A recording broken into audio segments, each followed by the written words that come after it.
transformation.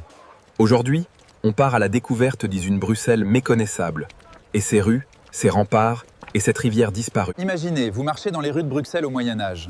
Pas de pavés bien lisses, pas d'égouts modernes, et seulement de la boue, des déchets et une ville en pleine transformation. Chaque métier avait son quartier. Les tanneurs, les boulangers, les forgerons, tous regroupés par corporation.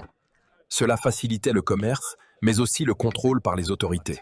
Mais attention, ces rues étaient étroites, souvent sombres et surtout très sales. Au Moyen-Âge, les rues de Bruxelles ne portent pas des noms au hasard. Elles racontent la vie quotidienne. Oubliez les images romantiques du Moyen-Âge. À Bruxelles, les habitants jettent leurs déchets directement dans la rue. Restes de nourriture, eaux usées, parfois même des excréments. Quand il pleut, tout se mélange pour former une boue épaisse et malodorante. Au centre de cette ville coule la Seine. Aujourd'hui, vous ne la voyez plus, mais au Moyen-Âge, elle traverse Bruxelles à ciel ouvert. Oui, la Seine devient rapidement une sorte d'égout à ciel ouvert.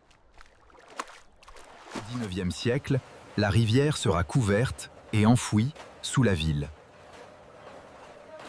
Avec le temps, la pollution devient insupportable. Au centre de la vie bruxelloise se trouve la célèbre Grand Place. Mais au Moyen-Âge, elle n'est pas encore aussi majestueuse qu'aujourd'hui.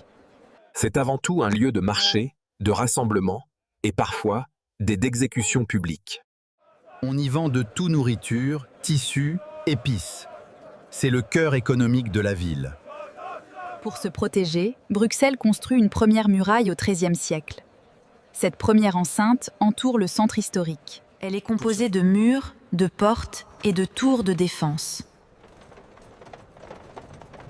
Elle sert à protéger la ville contre les attaques, mais aussi à contrôler les entrées et les taxes. Avec le temps, Bruxelles grandit. La population augmente, les activités se développent et la ville déborde de ses murs. Résultat soit, la première enceinte devient trop petite. Au XVe siècle, on construit alors une deuxième enceinte, beaucoup plus large. Cette nouvelle muraille est plus solide, mieux adaptée aux techniques militaires, et surtout, elle reflète une ville en pleine expansion. Bruxelles au Moyen-Âge, c'est une ville vivante, mais aussi sale, bruyante et en constante évolution.